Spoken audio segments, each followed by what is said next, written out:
Hey guys, it's Alpha back again with another video. Today we'll be talking about SpiritSwap, more importantly what they have going on in their protocol and the long-term visions of it, and why this might be the best play on Phantom compared to any other decks out there. So before we get started, I just want to give you guys a quick heads up. I'm not going to be going in depth, like talking about exactly how the protocol functions and how exactly it incentivizes users, but I'm going to give you guys the most amount of alpha and the most amount of understanding on how they plan to do that right now, what we can look forward to, by looking at what they're offering right now. So most of us understand SpiritSwap initially when they first got started on Phantom. If you haven't heard about it, they started off as a DEX, and they still are a DEX. Their main competition during this time was SpookySwap. SpookySwap was kind of winning out on TVL and just amount of users that was using the protocol more than SpiritSwap. But over time, it's kind of been like a seesaw battle. Sometimes SpiritSwap would win, and then sometimes SpookySwap would win. When looking at the macro aspect, starting to lean to SpiritSwap and locking their spirit on SpiritSwap. And I want to quickly talk about, the alpha that I have behind this, because this is really important to understand. Because the long-term plan for SpiritSwap versus SpookySwap is to become a yield-bearing asset. And this is what crypto users or crypto people who are coming to DeFi are actually looking for. This long-term horizon of an asset class that's going to provide yield over time. And this is something that SpookySwap is not currently offering, and they're trying to combat offering that versus what they're offering right now. But SpiritSwap has already had this plan from the beginning. This is why it made so many users bullish. And this is why they will have the edge in the long term, in my opinion, and become one of the best DEXs out there. So let's just reel it back a little bit, because I have this iceberg narrative right here because I wanted to show you guys this is how it looked in the beginning. And this is the tip of the iceberg, right? You look into something and you see the tip of the iceberg. You see the DEX. That's all you see from SpiritSwap. But there's so much more inside of that iceberg, right? There's so much root in that iceberg, so much unknown value. So let's talk about this unknown value. All right, the second thing I want to talk about is price appreciation. The price appreciation aspect of SpiritSwap is very, very unique. So currently there's about 294 million circulating supply, and there's a total supply of 1 billion. So theoretically, if you want to reach that 1 billion mark and make, the asset class or the token extremely rare, it would have to 3x from here. And that's very, very possible. And I want to show you guys why that's possible. And this is my first alpha on the supply aspect of it and the appreciation aspect of it. And that is, in August, there were 75 million Spirit tokens locked. In September, there was 100 million. In October, there was 300 million. And now in December, there's 160 million. So you might be asking me, Alpha, so what's going on with the decrease in blocked Spirit? Well, as you guys know, we've been in a bear market over the last month or a month and a half.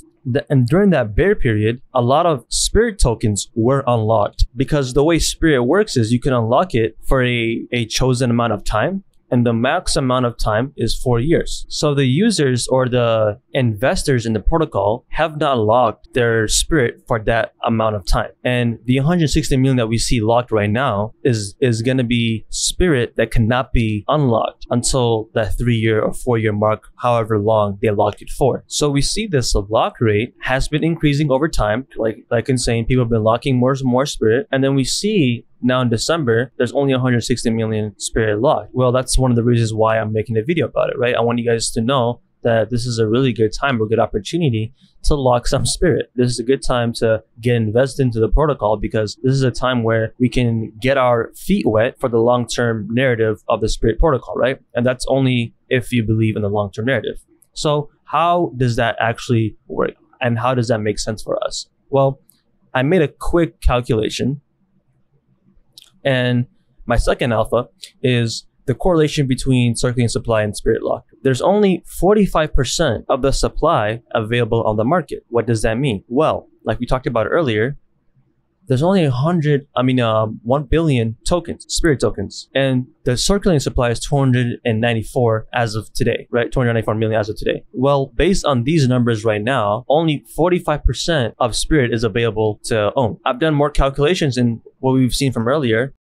The average is going to be around 50%, which means that most of the time, there will only be 50% Spirit locked and 50% available. However, we're seeing this ratio getting smaller from 50% onto 45, and it could be lower and lower and lower and lower. And what does that indicate? That indicates the asset class will be rare, and it's going to immediately appreciate the price. So a quick overview of what that means. The more spirit is locked, the less supply there is. The less supply there is, the more price can appreciate or has room to appreciate. So let's move on to the bottom of the iceberg, right? Well, what makes this whole thing actually a good long-term play? And that's their in-spirit mechanism. Let's take a look. So with in-spirit, it works similarly to Curve or Convex. If you've ever been in the Ethereum blockchain or ever deposited funds in Curve or Convex, I've personally been there for about a year. It works very similarly. The crux of this narrative is basically the more spirit you have locked up in the farm, the more you can boost your yields on the Spirit protocol. Let's look at an example of that. So I'm in the Spirit protocol right now, and this is the regular farms on the Spirit protocol. So anyone can come in here and provide their LPs and become a liquidity provider. And they can get trading fees and farm APR. Well, let's look at the boosted farms. This is the aspect I was talking about earlier. Before I talk about the boosted farms, maybe I should explain a little bit more about in-spirit. So you deposit your spirit into this protocol, and you can choose the amount of time that you want it to be locked for. As you can see, the maximum is 4 years. After you lock your spirit, you're going to have a boosted farm, which is from here. You're going to be able to earn a boosted yield from the boosted farm. So let's go back to the boosted farm. And the boosted farm, this is where you can gain these incentivized yields on these LPs, right? So it's different from the farms. You gain an additional yield income from depositing your LPs onto here. So that brings me to my alpha for this aspect. And that is how Spirit wants to be a part of every protocol.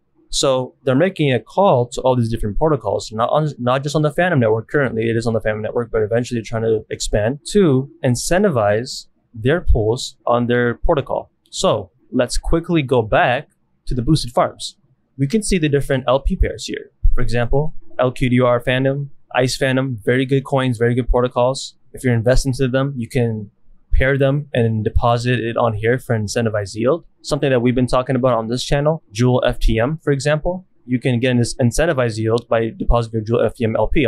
Of course, this wouldn't make full sense because currently we're getting this crazy amount of APR on the actual Jewel farm from the DeFi Kingdom Gardens pool. But if those yields were eventually to dilute, this pool right here might be a really good option later on. So they're incentivizing a way for these protocols to have their pairs on SpiritSwap. So let's quickly talk about right now what this all means. I've tried to explain it as fast as I can in the simplest way possible. So let's look at a TLDR of all of this. Basically, win spirit means more spirit locked forever and off market. Higher spirit price means higher farming APRs, which means more liquidity, more volume, more swap fees, more spirit buybacks, more spirit distributed to in-spirit holders. This goes back to what I was talking about earlier, is the long-term play and how the Spirit protocol wishes to incentivize or provide yield for its holders. So there is a reason or a reward, a long-term reward for holding spirit and to keep locking up spirit over time,